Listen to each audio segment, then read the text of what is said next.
Okay, so All Hail Megatron is basically just G1, like, but also the live action movies. The level of destruction of the live action movies, the level of cinematic gravitas, but the G1 characters in designs. That's more or less what it is. And this takes place like a year after the last IDW story. IDW, the last Transformers comic industry before the new one. But yeah, they're pretty good, and I enjoyed All Hail Megatron. So the story starts off with a recap, but who cares about that? So the Constructicons are now in New York. They're just there, sitting there, chilling, and then transform and alert the humans that hey, we're aliens, but we're chill. They kill them all.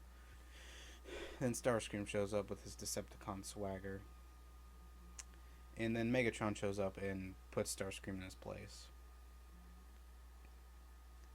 So the Decepticons pretty much begin wreaking havoc on New York and start to take out all the fighter planes that are showing up to try and take them down.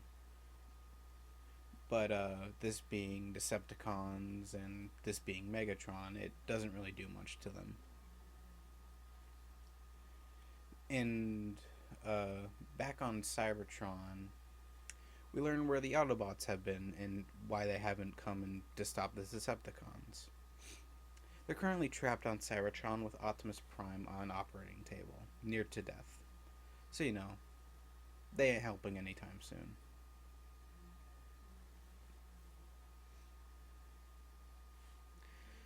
And so, this is where we meet Sparkplug.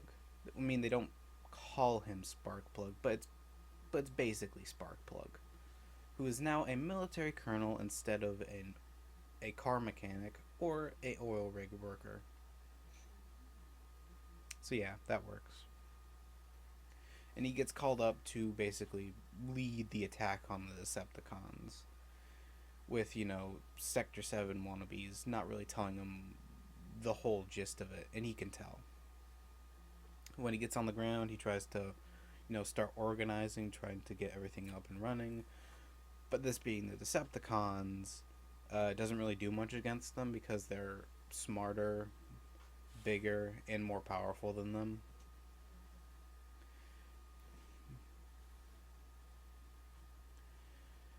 And it just doesn't really go well for him. And back on the ground level with like all the civilians and stuff, one of the fire jet pilots that was attacking was like the first wave of human attacks by the military.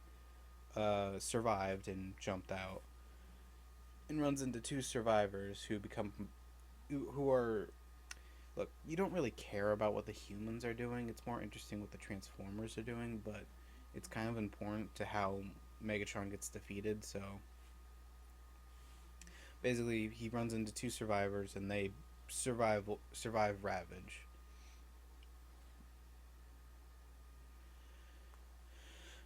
And back with Sparkplug, it's becoming pretty clear that they can't do crap against the Decepticons. Like, much of anything against them.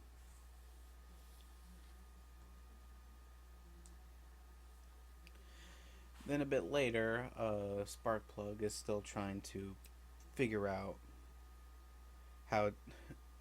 I guess it's in the same scene, but pretty much the U.S. Capitol has been hit and is in shambles, basically. So Megatron is just, lording over his victory because, well, he can. Then Starscream shows up and he's like, sir, what's the next phase? Are we gonna leave? Are we gonna do things? What are we gonna do? He's like, and Megatron's just like, oh, we're just gonna hold the line, just hold the line here for a bit, torment the humans, and even Starscream's like, sir, that won't do anything. And Megatron just intimidates him into keeping going. So back on Cybertron, things aren't going well at all. Like, at all. At all, at all.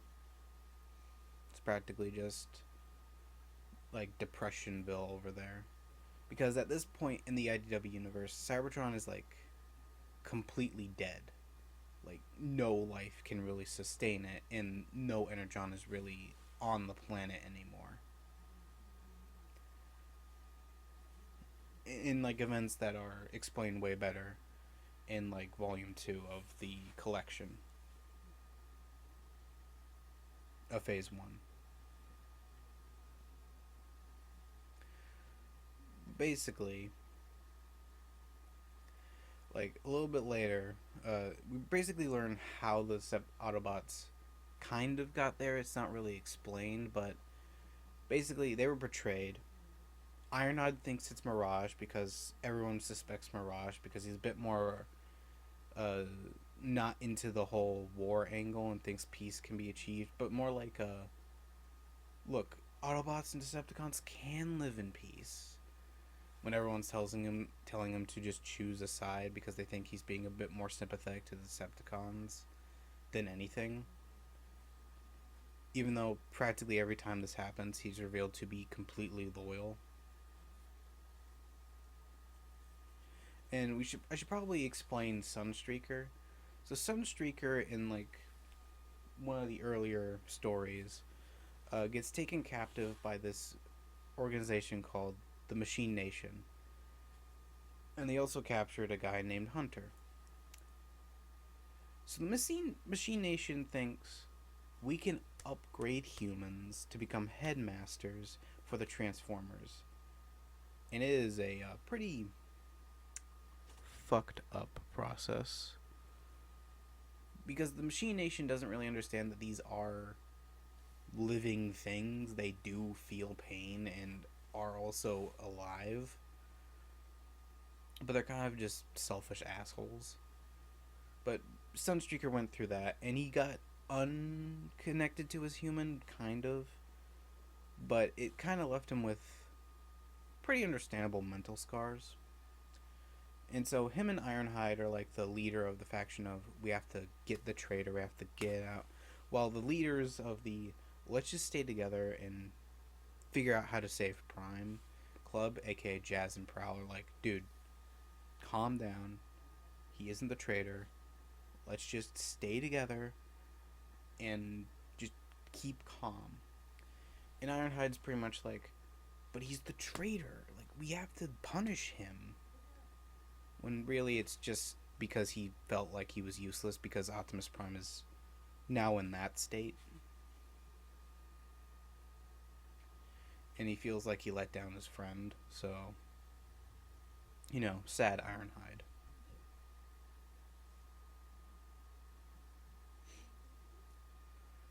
But that kind of leads into an issue with Ironhide's character.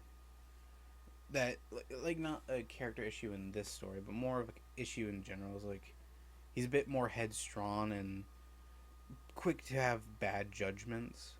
And that's kind of why Optimus keeps him around. And it's shown later in, like, a Coda story. And Coda is, like, a spin-off of this. All Hail Megatron. Where it shows that Optimus, like, trusts Ironhide's judgment, because even Ironhide can be wrong, but if he is right, it's usually okay to trust him.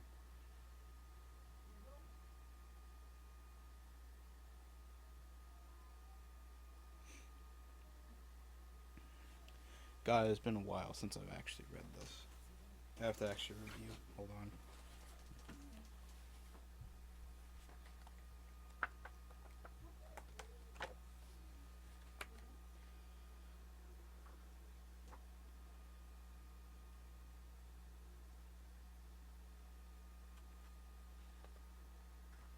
Oh yeah, and Astro Train has been going into the train tunnels of New York, and for some reason the survivors that are surviving in the subway think that, oh, this is our chance to leave, even though the Decepticons are in control of the city and can transform.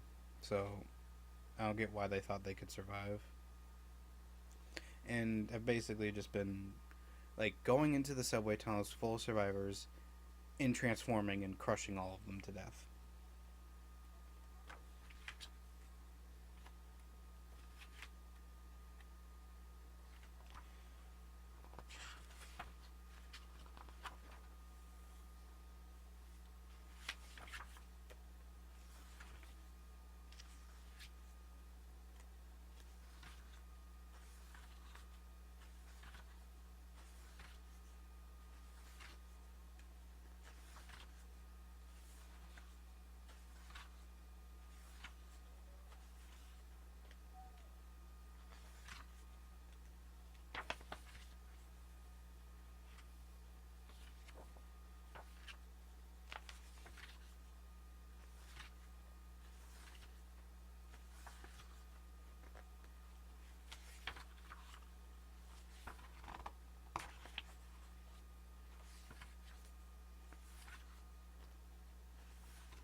Okay, I've reviewed a little bit more. So,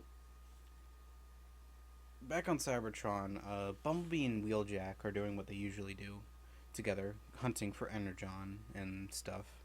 You know, what they did in G1. And a little bit later, they, like, hear something, or like, oh crap. Okay, we have to, like, prepare. Ironhide hears, like, their calls for help and tries to go help them, and punches Hot Rod.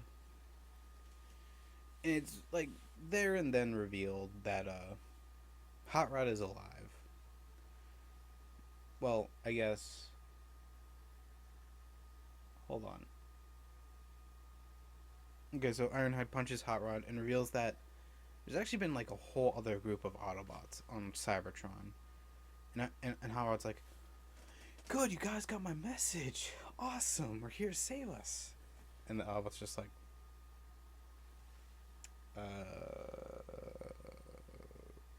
no. And then they run into the Wreckers crew. So the Wreckers are like this subdivision of Autobots. They're basically the Suicide Squad of the Autobots. Like, go into missions.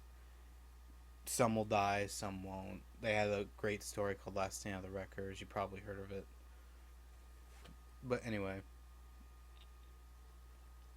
And this is led mainly by, like, the 86 movie team. You know, minus RC. And Ultra Magnus, I guess, but still.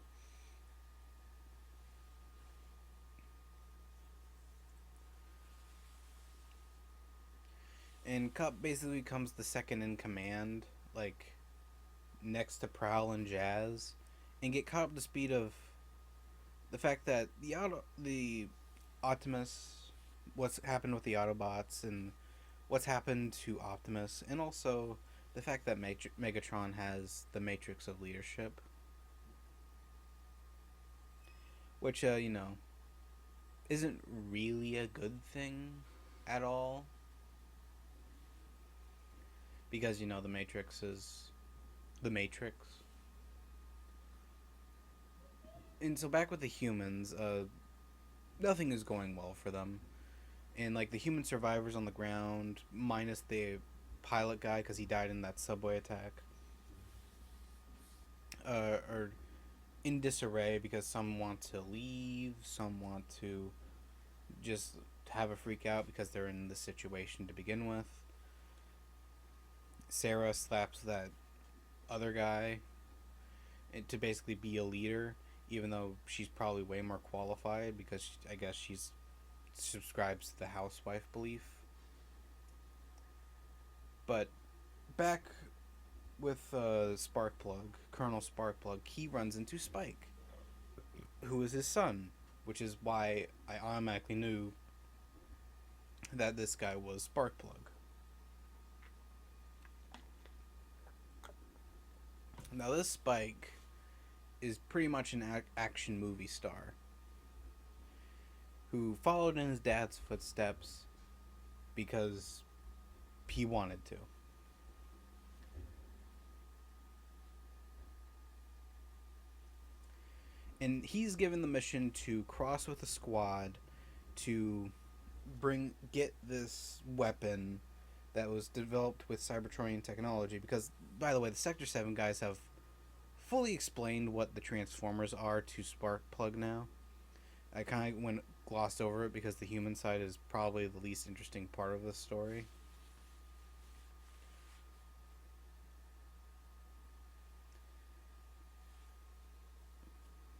And they started to do that, and then the squad gets taken out, except for Spike, but everyone doesn't really know he's alive. So Sparkplug's pretty depressed about that. And with all this going down, the UN, like all the other countries besides it, because the Decepticons haven't attacked anyone but America, special us. And the rest of the countries are like, okay, so we're gonna need to nuke New York, man, because like we don't want this crap coming to us. And so they decide to go and nuke the U.S. I really should have recorded this way earlier. Thank you, my reading schedule. Oh yeah, they're not. The Autobots are now being currently attacked by zombies. I forgot to mention that part.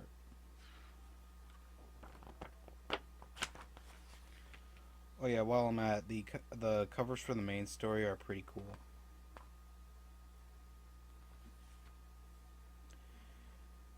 Oh yeah, and the Insecticons are now a thing in this plot, as in like they are here in like the earlier parts. So with the Machine Nation, Megatron began to realize, huh, we can use this, and so began to create their own organic robots, pretty much doing the creating their own Black Arachnias from animated. And so back with the Autobots, they're now trying to get to a new area because the zombies are attacking them and stuff. And it's more explained now, like, than you'll ever get. That so pretty much for a whole year, the Decepticons didn't do anything, and the Autobots were like, "This isn't like them," and are now just itching to fight.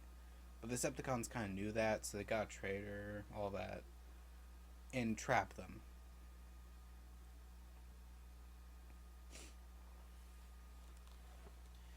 And, you know, it kind of shocked them that a traitor was actually the one. And Optimus got the Matrix torn out of him and all that. And so then Sideswipe tries to talk to Sunstreaker. And is like, dude, if you're not okay, you're not okay. But it's okay to admit it. But Sunstreaker doesn't really take that well. Just tells him to leave him alone.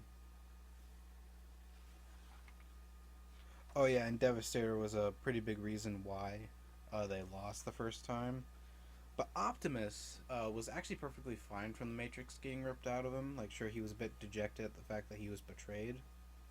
But the reason why he's in such a state is because he tried to... Because they were going to Cybertron to get killed, but he saved them by, like, using his own body as a way to shut down the space bridge. But that fucked them up. It pretty much fucked them up.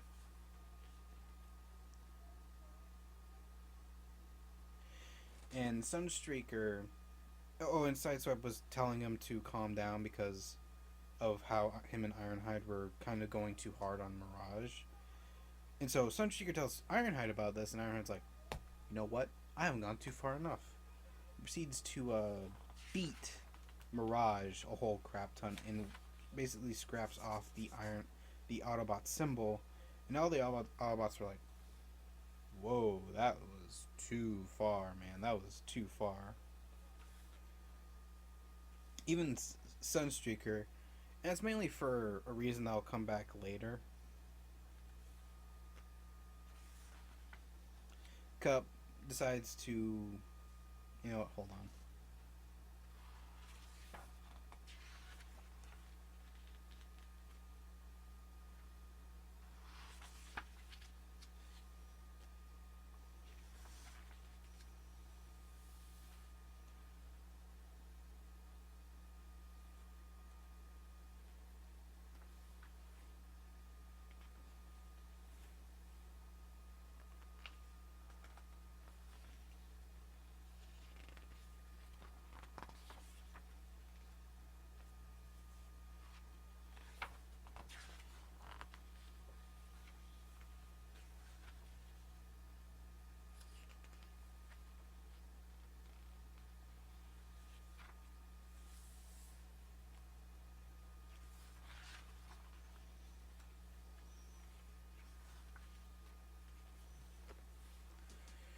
Okay, so back on Earth, the Decepticons are kind of starting to realize, why are we still here?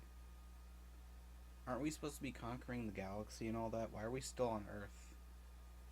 And so now Starscream's trying to turn other Decepticons to his side.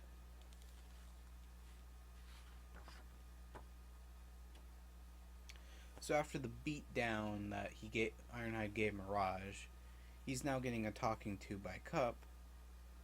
He was like, dude, that was too far. Like, we are all tense.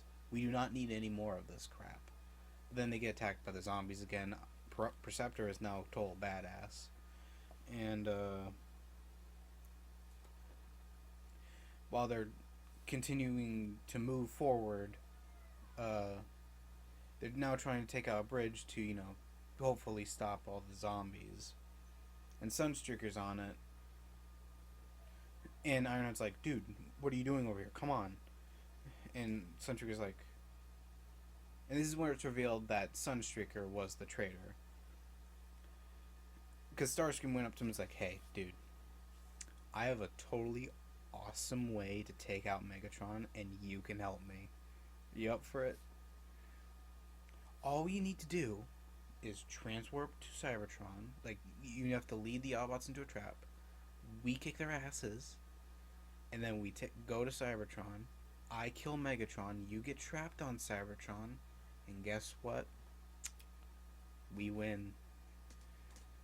And the reason why Sunstreaker, you know, an Autobot who wants the freedom of life and doesn't really want, you know, Decepticons ruling over everyone, agreed to basically hand over Earth to Starscream and the Decepticons is mainly because, you know, he kind of didn't really take it well that the humans tore him apart and turned him over again, over and over again.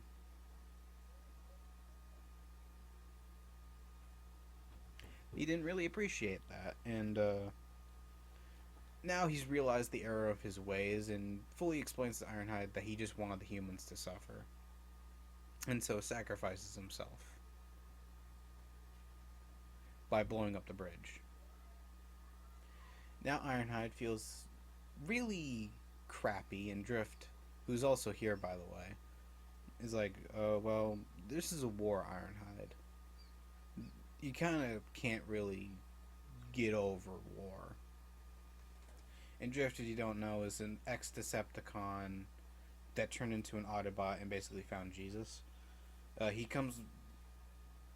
I more recognize him from More Than Meets the Eye than this, but still. He's a pretty cool character. And so...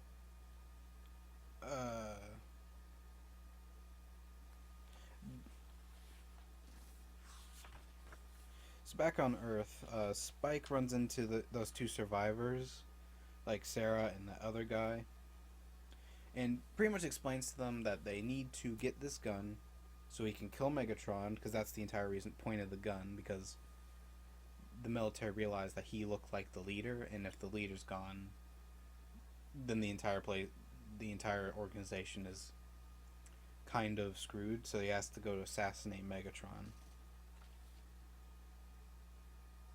And this is when the other guy basically tells Sarah, "Look, you're the boss. You're clearly the boss. You be the boss." And the art style became weird for some reason. So back on Cybertron, Ironhide attempts to pretty much say, "Look, I was really tense. I was really mean, and I'm really sorry about that. I really just want to say I'm sorry for what I did to you. I'm really sorry." And Mirage, understandably, doesn't doesn't take it well. And it's revealed in a way where he's like, where he didn't fix the badge at all, and he pretty much repeats the words that what Ironhide said to him. And this is a pretty big turning point for like Mirage and Ironhide's relationship in IDW. That gets fixed like years later.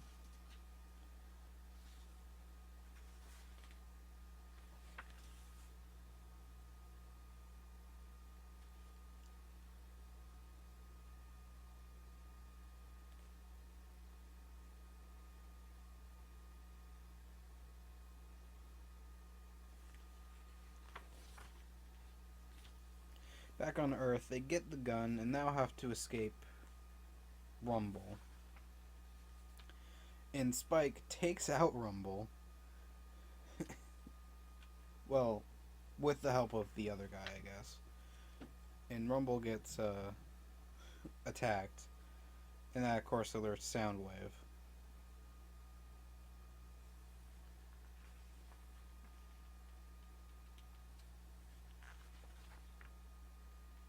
Who doesn't really take it well and kind of has a mental and a big freak out because, well, one of his friends died. Because if you don't really know this about Soundwave, he really does care about his cassettes. Like, besides Megatron, his cassettes are his main priority of keeping safe.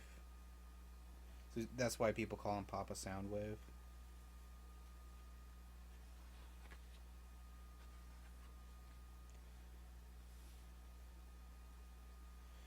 And then the humans then Spike gets radioed in and realizes, oh crap, we're about to be nuked. So he has to, get his butt moving and kill Megatron real quick. But back on Cybertron, Ratchet's like, look, we need more help. We need like Energon. We need something to fix Prime. And they begin fixing Prime. But what this is happening is tensions have finally boiled over. Everyone's at each other's throats. Then Optimus comes in and is like, look, things may look bad, but I'm still going to go out there and fight because, well, I want to. We have to. It's our duty. Then everyone calms down, and because the main reason everyone was so tense is because Optimus could die, and he's kind of he's basically Superman. Like, if he isn't around, the world's kind of crappy. So now the Autobots are now having to think of a way home, to Earth. And this is the point when Starscream decides, you know what, I'm going to make a move against Megatron, because he is clearly gone insane. So, something that makes this Starscream a bit more unique is that he still wants to be leader, but because he thinks Megatron is honestly too insane at this point. Like, he used to believe in the Decepticon cause, but now he's just gone completely insane and power hungry. Which he isn't wrong, and even Megatron admits at some point that he did lose sight of why he was actually doing any of this. Check out More Than Meets the Eye, it's pretty good.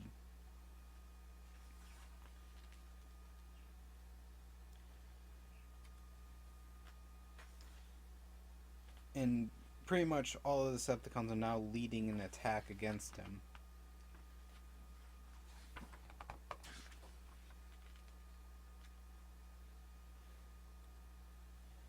Against Megatron, I mean, but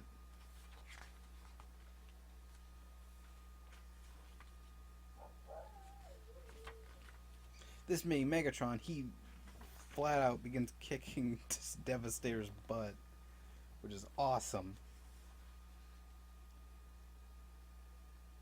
And at this point, the humans begin to fight back. And back on Cybertron, the Autobots are now trying to hold off the zombies until they can think of a way off the planet. But then Omega Supreme shows up and is like, "Hey, I heard a distress signal. Sorry it took me a while to get here. I was just too busy being, the biggest gun the Autobots have." And Hot Rod's like, "My distress signal, it worked, awesome." And so they take Omega Supreme to Earth.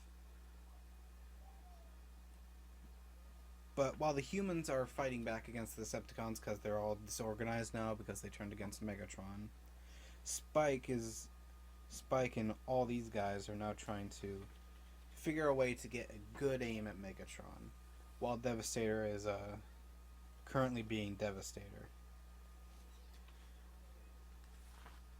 See, Michael Bay, this is what we wanted, not what you had. And so while Megatron is well, all the Decepticons, I guess, are all fighting against the humans. Megatron's like, just tell Starscream, look, this is not the way to take over the Decepticons, man. You have to earn it. You have to actually beat me. You have to show everyone that you're not just talk. You have to actually show them that you're worthy of leading us.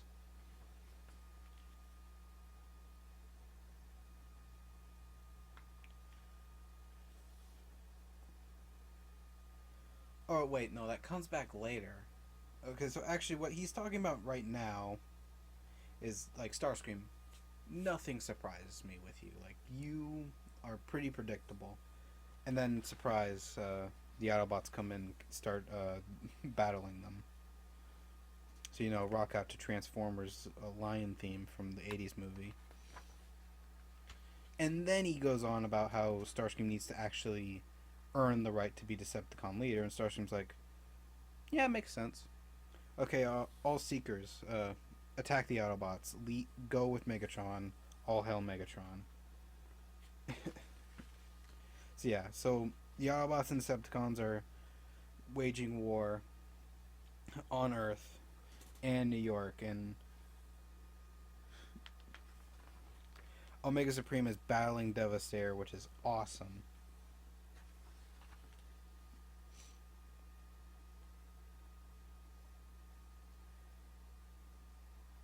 And begins taking and Omega Supreme takes Devastator away from the battlefield. And while this is happening, Sparkplug is starting to realize that, there's two sides, but they can't really focus on that because, the nuke's coming in. And there's one big problem with the nuke that he doesn't know, but Megatron does. So Megatron and Optimus meet after a while. He's like, look, Prime, I've won. Like, look at me. I'm the king of this planet now, and you can't do crap against me. And Optimus is like going into his whole freedom is the right of all sentient beings. And Megatron's like, look, why do you want to save these people? They're about to blow up a city full of their people just to kill us. But I have a little secret that they don't know. I am in complete control of their nuke. Oh yeah, back at Sparkplug's base, one of their vehicles turns out to be a Transformer, Decepticon. So the battle's raging on. Mega Supreme is battling Devastator next to the Statue of Liberty, and he completely destroys Devastator and half of the Statue of Liberty, but still. And so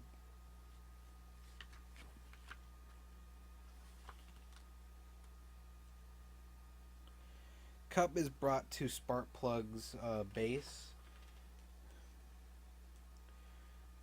while they're battling that, disguised Decepticon. Now, Spike has a perfect shot at Megatron. He just needs to get Optimus out of the way because they're beginning to realize that there's two sides to it, and also they just have one person they have to kill. And so Optimus begins kicking Megatron's butt. So basically, it's the movie fight, except one of them didn't die.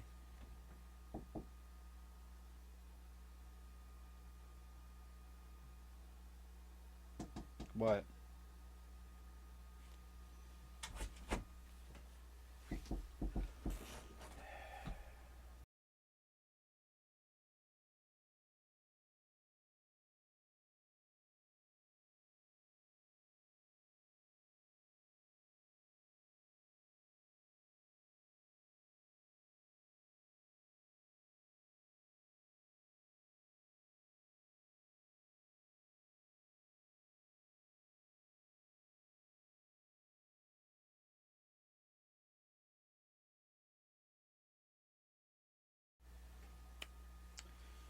Where were we?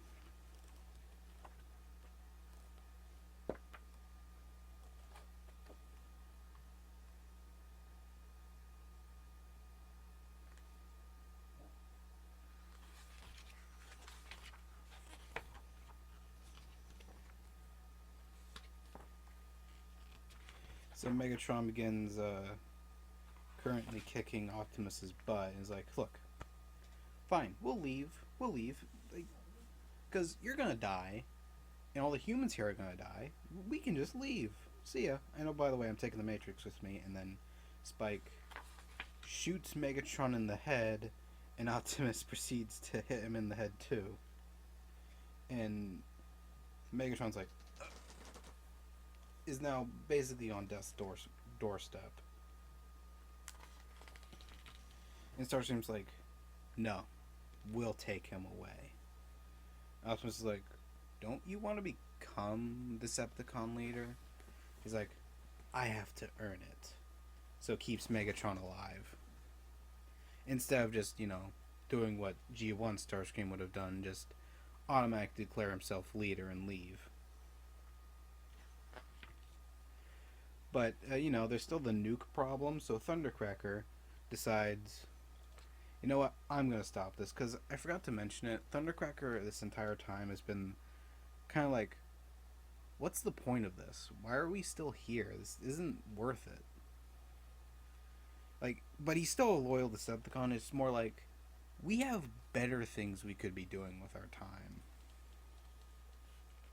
So he stops the nuke, but Skywarp thinks, dude, what the hell? Are you a traitor? And kills him. And so Optimus meets up with Spike, and Cup meets up with Sparkplug, and they both basically explain what they are. And Optimus is like, look, Spike, we'll try to help. We'll try and rebuild. And Spike's like, you do realize you're kind of at fault for this. You brought your war here. So why do you think humans will ever really accept you? Then Sideswipe finds Hunter's body. The guy that was connected to Sunstreaker. And because Sunstreaker is dead, Hunter is now dead too. So, yeah. Oh yeah, I forgot to mention, Decepticons had Sunstreaker. I mean Hunter with them the entire time. So yeah, that sucks. And so we go into All Hail Megatron Coda, which explores the Ironhide backstory I talked about earlier, with some really... I don't like this art. I just don't. Just looks like a mix between the movies and G1, and I don't like it. Looks weird. I think the movie designs are way better when they're in the movies and not drawn. So we get to see what the Decepticons are up to, and they're in the same situation that the Autobots were in. And Starscream has to basically take control because, well, he has to. And so he used the Matrix to fool the Decepticons into thinking that he's awesome and should be leader, but he can't actually open it, so it's all pointless. Then we get to see Sunstreaker's life. It's pretty screwed up, all that. And then he finally dies. Then we get to see probably a hint at the future stuff. We don't really need to go over it, but it includes Cyclonus, Galvatron, and Scourge, so that's cool.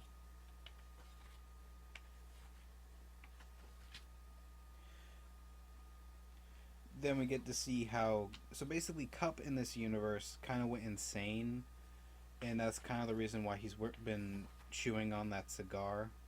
Oh, sorry, cigar. It's basically the only thing that's keeping him relatively sane. And that's awesome, because Cup is obviously the best old robot. Then we get to see why Perceptor is now a complete badass. Because Perceptor is the science bot, by the way.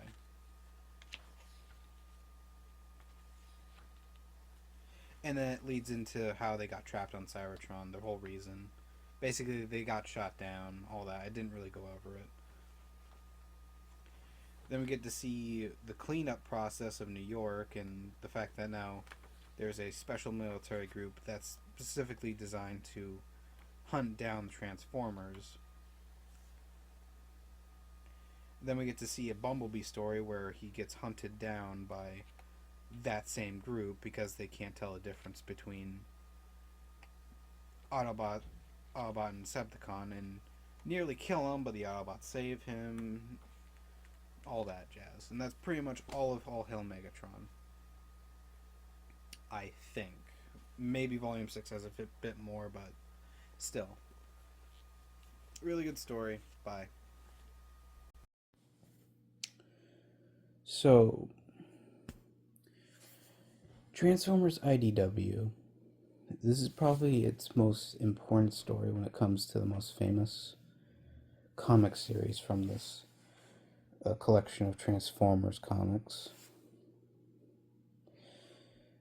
More Than Meets the Eye. I read that series, so it's kind of cool to see a lot of the characters from that series here. And it's mainly about how Optimus and Megatron kind of became who they are and who they are now. So the story starts with Megatron with future Wrecker leader Impactor, who are apparently friends at this time.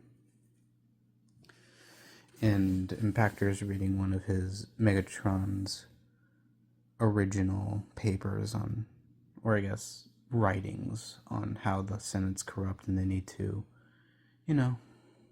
fix it. And apparently he had a lot more peaceful goals because he thought that violence would solve nothing. And Impactor's like, dude, that's not going to do shit. Like, we aren't big enough to do this. And Megatron's like, no, it'll totally work out. While this is happening, two bigger bots. Because if you don't know the backstory, which you'll probably learn in like Transformers 1 or something, before the war, Cybertron was in this age of corruption where there was like a caste system. Megatron was a minor, and he didn't get to choose. He was born into the role, and that will be his role for the rest of his life.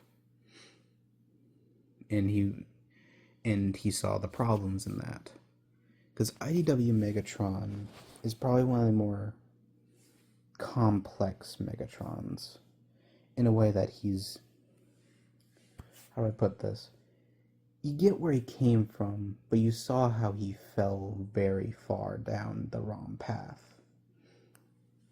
And More Than Meets the Eye, when he shows up in that series, his arc is basically having to redeem himself and get back on the track he originally was supposed to be on. But anyway, during this, two higher bots, like top elite, are bullying this guy named Run. Now, Run is more important to more than meets the eye, and he looks a bit different here. But he's pretty much a therapy bot and has a weird alt mode. But still, he's pretty Run, and accidentally drinks spilled near him, and they're like, "Hey, give us more drinks and clean this up." Now Run, he's a bit more of a pacifist bot, so he was perfectly fine with paying for the new thing, but he was not wanting to clean it up because, well, he didn't cause the mess. And those bots didn't like it, so they threw him on Megatron and Impactor's table. Impactor decided to beat the crap out of him. Well, Megatron stayed out of it, but because of, worker bots always stick together and they're the same, he got arrested too. So back in the present, Optimus and like the Autobots have Megatron captured because of some events that I don't really know about. It appears that he surrendered. So they're trying to bring him to like a judge transformer. Because apparently, here's a pretty realistic development. Because in the IDW universe, there was no Cybertron to Earth. They went to like multiple planets.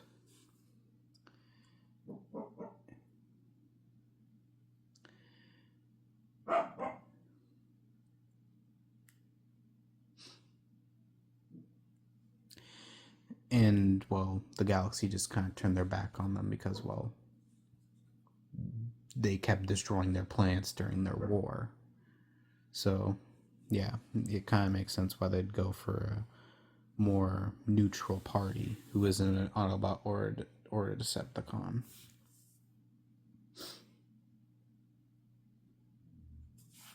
Because IDW probably has the most complex, like, war. Because it's not just, there's Autobots and Decepticons. Those are the only two factions. There's, like, neutral parties involved in Transformers who just, like, left Cybertron and went out to go find other places.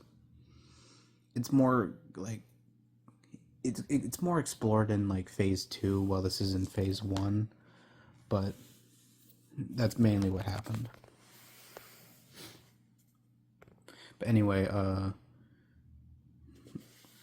now Optimus is having to figure out what, like, punishment to give Megatron. But what he really wants to know is why Megatron surrendered. Because he surrendered. It's pretty much like how Joker just flat surrendered in the Lego Batman movie. And Optimus is like, I don't trust this. I know Megatron, and this doesn't seem natural. So he decides, you know what? I'm just going to go talk to him. Like, we're going to have a very civilized conversation.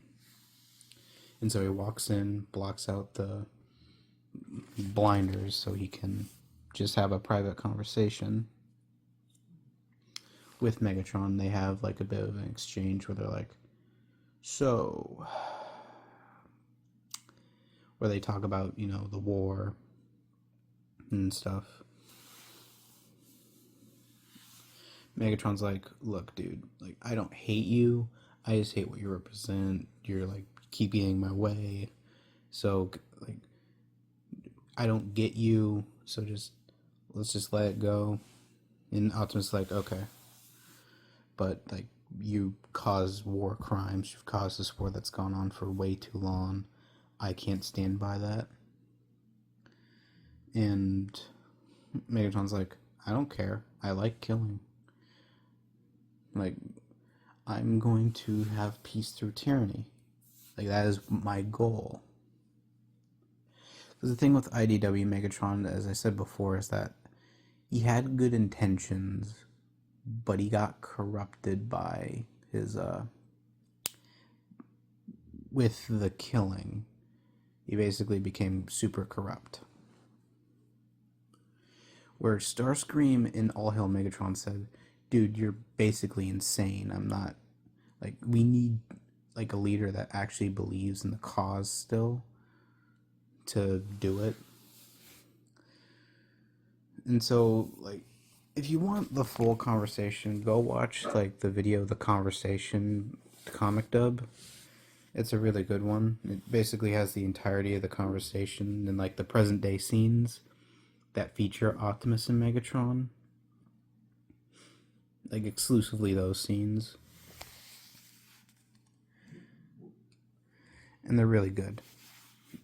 In back pre-war, when Megatron was a minor still, he gets arrested, and like the cops are being like, okay, so your name's Megatron. Like there's a gag that his name, they think his name is Megaton, but he has to correct him and say it's Tron. And they think, oh, it's Electron, but it's actually Neutron, like a bomb. So got that little joke out of the way. And the first cop is like okay with him. He's like being super respectful. He's like, okay, so you didn't really do anything wrong, so it's kind of okay. But then Whirl shows up. And if you don't know Whirl, how do I explain him? Imagine the most wild card person imaginable, because he had a really, really shitty life. And that's basically Whirl.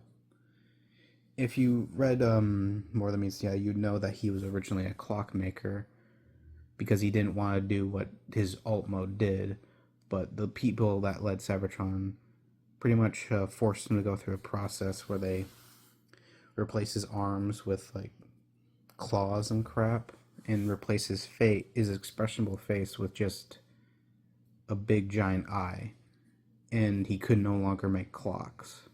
So that kind of drove him off the deep end a little bit. So now he's just taking his rage out on a bunch of people. And during this time, he was a police officer. So Whirl was like, and Whirl is like very popular with like the top brass. He's very popular with them at this time. And Whirl, because those guys were his friends that Impactor beat the crap out of. Oh yeah, Impactor's fine, by the way. He's just in the hospital. And he comes back later and becomes the leader of the Wreckers during the war. And that's not important, but still. So he tells the respectful officer to politely get the hell out of the room, and proceeds to beat the living crap out of Megatron.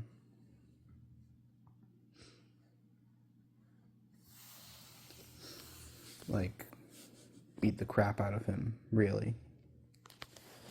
And this is when Megatron has to pretty much decides, okay, maybe talking it out isn't going to do anything. But that'll show later in like the final scene, I guess.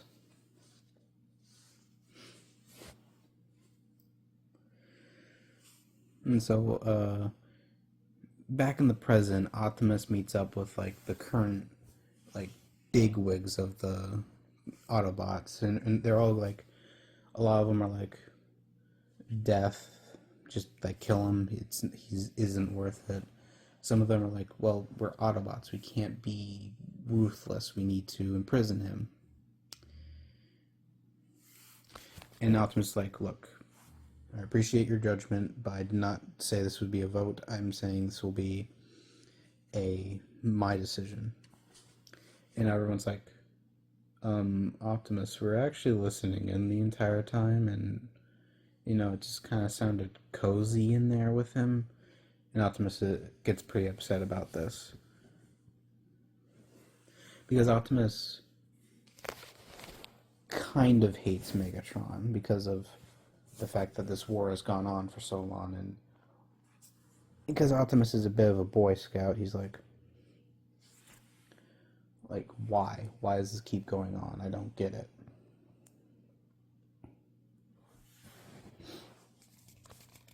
So he goes back to visit Megatron, and Megatron's like, so Optimus is like, okay, why did you surrender? Like, give me the actual answer, because he didn't get it in the first conversation. And Megatron's like, that's not what you want to actually know. That's not what you want to know. Tell me the actual question. And Optimus is like, do you feel a slight bit of remorse for what you've done, like during this entire war? And Megatron probably gives his most important line ever, or like speech, that he kills for the sake of killing, and that fuels him, and that he loves doing it. Now, if you know more than meets the eye, you would know that when he said these words to Optimus, he didn't think he actually meant them, but when he heard them out of his mouth, he's like, oh crap, I actually meant that. And this is like the first step that he has to take to really reflect on what he's become and grow to hate what he's become, and would lead it to him eventually becoming an Autobot in More Than Meets the Eye. Or, more appropriately, Dark Cybertron, but still. But when Optimus hears that, he like gets into what Megatron actually wanted to do when he thought these words up and was going to say them. I want Optimus to make him hurt me because it hurts him because he's too much of a good Boy Scout. So, yeah. Optimus basically tortures him and then leaves. And he hasn't decided his punishment yet because of something that's going to happen in the next issue. So, after Megatron is in the past, after Megatron is rescued from World's beatdown, he's brought out to be released, and he meets Orion Pax. In the IDW universe, Orion Pax is actually a police officer.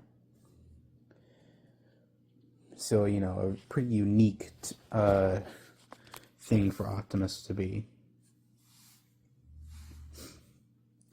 And while this happens, he's like, oh, by the way, I read your writings, and they're pretty good, and I agree with some, and it's pretty interesting, actually.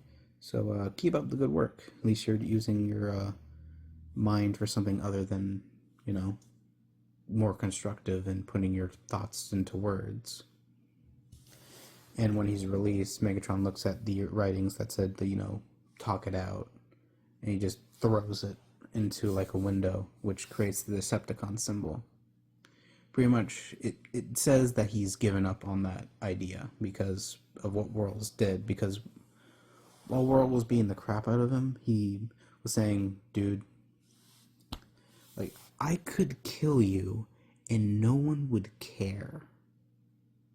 And I could get away with that. So he's pretty much given up on that idea. And so that was Megatron's origin of how he came to this more peace through tyranny thing. And that idea is everyone will have their needs met. They just have to give up their freedom to me.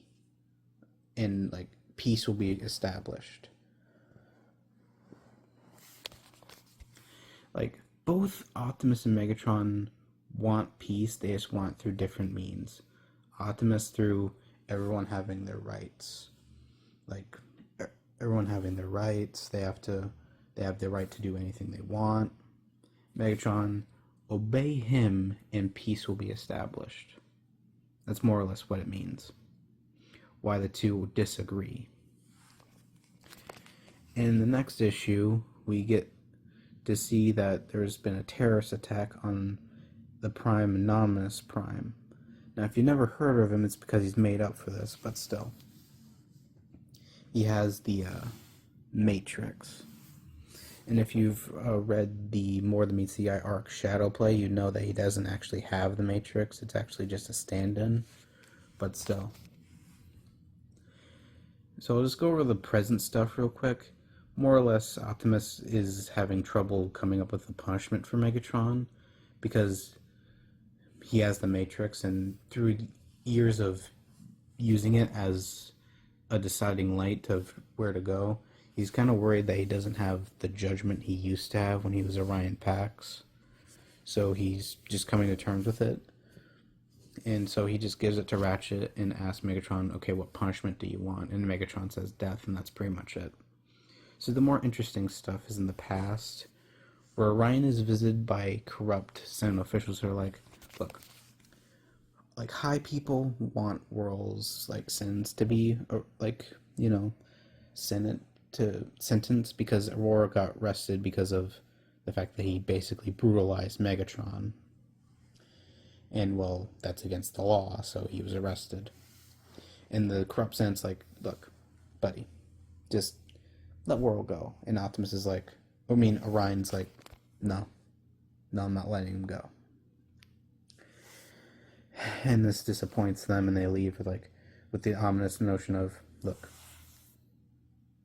just you should have taken our deal, Orion, because Orion's made a pretty big reputation, and they're like, your reputation's gonna go down the shitter, man. You should have listened to us and taken our advice.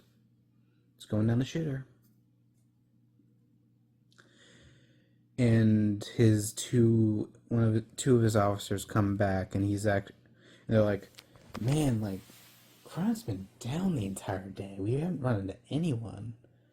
And then they just walk into the police station, and Orion's arrested a whole crap ton of people. He's like, oh, well, guys, can you help me out with this? And one of them, like, Wheel Whirl or whatever, is like, hey, boss,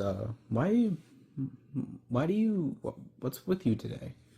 And he's like, well, remember that guy named Megatron? His writings just really got to me, and it just kind of feel like I have to do something to change, make a difference. More or less, he's just letting off steam. And so he leaves to go out and do more, epic hero crap. And so he comes back, and the whole place is trashed. And he has to, and his two officers they left there are dead. And it's the corrupt Senate officials who are trying to break out Whirl. He's like, oh yeah, we were wondering where you were, dude. And so Orion proceeds to fight them off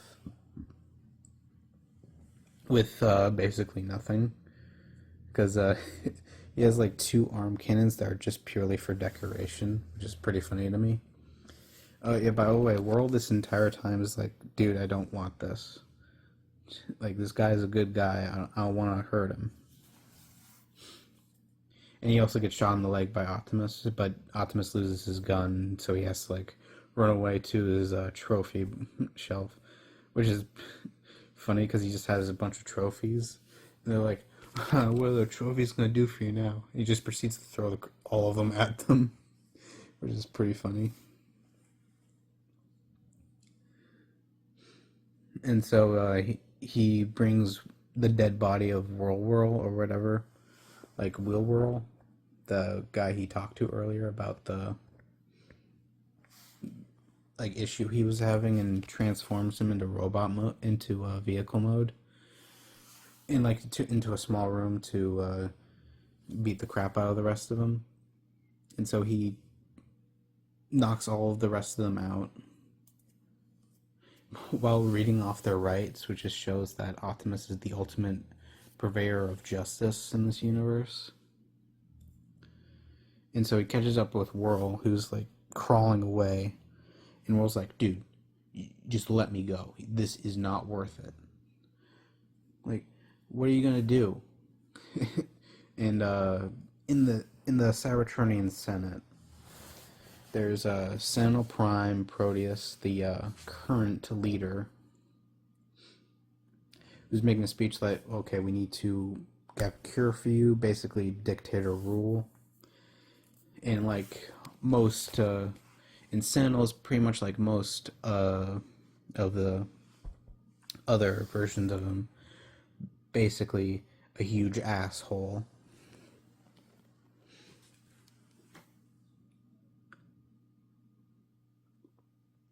Less of a huge asshole than in say Megatron Origins, the first IDW series, but still a major asshole. And so Optimus Orion just walks in with Whirl because he beat the crap out of all the guards and just got past them.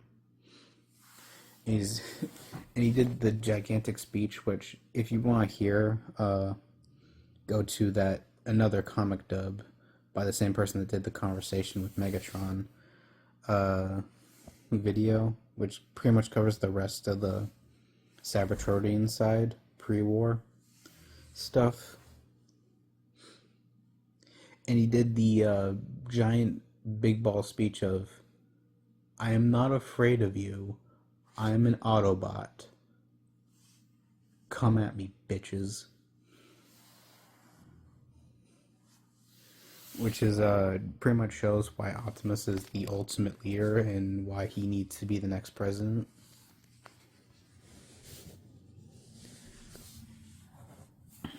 And after he's dragged away, he gets released by this mysterious senator who's like, dude, that's not even half of it. Like, the Senate's way more corrupt. Like, Nominus Prime was assassinated by the Senate. Like, the guy was hired by the Senate because they wanted the Matrix.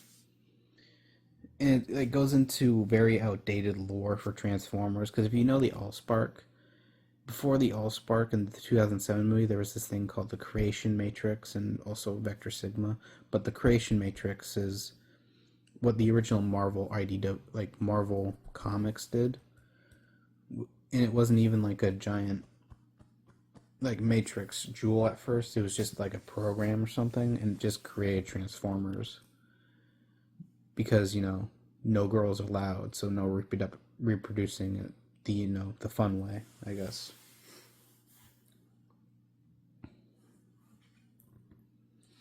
And the senator is like war is coming, Orion, and you